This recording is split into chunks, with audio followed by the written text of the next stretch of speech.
अंधेर नगरी चौपट राजा, टके सिर भाजी टके सिर खाजा।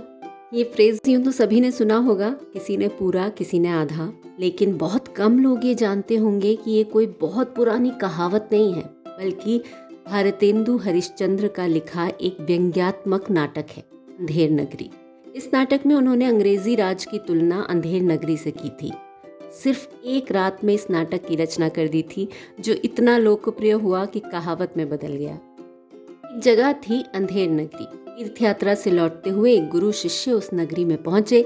जब वो एक जगह रुके तो गुरुजी आराम करने लगे और शिष्य खाने पीने का इंतजाम करने के लिए बाजार चला गया। लोगों से पूछने पर उसे पता चला कि उस नगर का नाम था अंधेर नगरी और राजा का नाम था चौपट।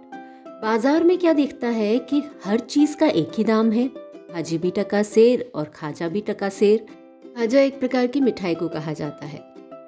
शिष्य खुशी खुशी एक सेर खाजा खरीद कर वापस गुरुजी के पास पहुंच गया और बोला, गुरुजी, ये नगरी तो बड़ी कमाल की है, यहाँ तो हर चीज एक ही भाव है। गुरुजी ने पूछा, कौन सी नगरी है ये? उसने कहा, अंधेर नगरी चौपट राजा, टके सेर भाजी टके सेर खाजा।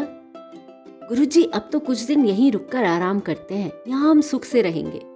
गुरुजी अनुभवी थे, समझदार थे, बोले, बालक, ये अंधेर नगरी है, यहाँ से जितनी जल्दी निकल चलो उतना अच्छा है। यहाँ कौवे और कोयल में कोई फर्क नहीं दिखता हो, वो जगह रहने लायक नहीं हो सकती। ऐसे भी साधु को बहते पानी की तरह होना चाहिए। ज्यादा दिन एक जगह टिकना हमारे लिए ठीक नहीं होता, तो गृहस्थों की प्रकृति है।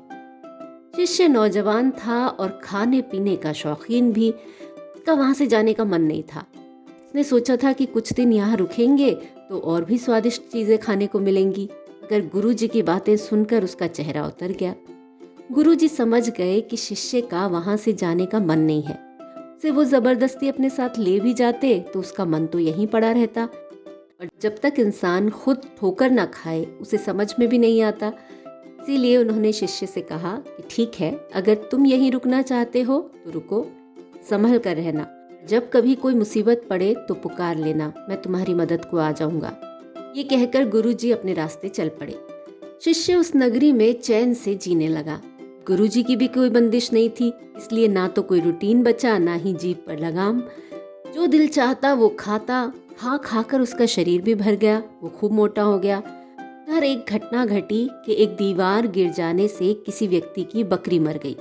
जिसकी बकरी मरी थी वो न्याय पाने के लिए राज दरबार पहुंच गया। राजा ने कहा कि जिस दीवार से बकरी मरी है उस दीवार को पकड़ कर लाओ।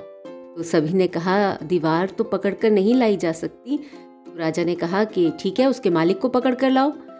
फिर मालिक को पकड़ कर दरबार में लाया गया। उसे फांसी का हुक्म दे दिया गया। उसने गिड़गिड़ाते हुए कहा, हुजूर, इसमें मेरी क्या गलती है? मेरा तो खुद नुकसान हुआ है। गलती तो उस राजमिस्त्री की है जिसने दीवार बनाई। राजा ने कहा, राजमिस्त्री को पकड़ो। राजमिस्त्री को पकड़ा गया। राजमिस्त्री ने अपना दोष प्लास्टर करने वाले पर लगा दिया। प्लास्टर करने वाले ने कहा कि उसकी मशक बहुत बड़ी थी, उससे ज्यादा पानी गिर गया तो गलती मशक बनाने वाले की है। मशक वाले ने कहा, हुजूर, मुझे तो जो भेड़ बेची गई थी उससे ज्यादा चमड़ा निकला, इसीलिए मशक बड़ी बनी, तो गलती भेड़ बेचने वाले की हुई।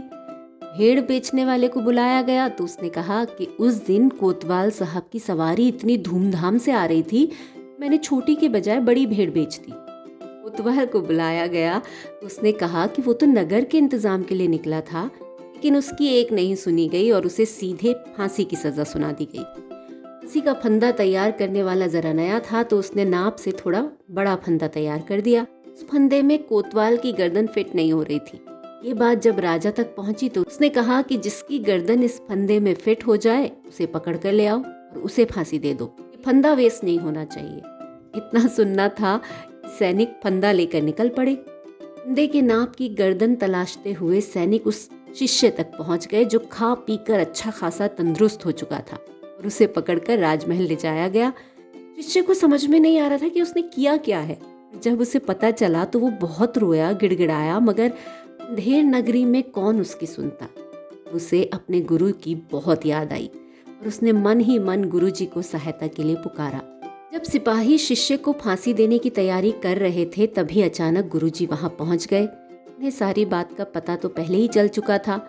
उन्होंने सिपाहियों से कहा कि वो अपने शिष्य को आखिरी उपदेश देना चाहते हैं। सिपाही मान गए। गुरुजी ने अपने शिष्य के कान में कुछ कहा।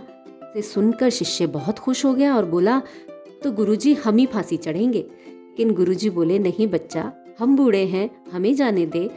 शिष्य बोला, स्वर्ग जाने में कौन बूढ़ा और कौन जवान, तो ज्ञानी है, अब तो इस संसार सागर से तर ही जाएंगे, मुश्किल तो मुझे होगी, इसीलिए अब तो फांसी मैं ही चढ़ूंगा।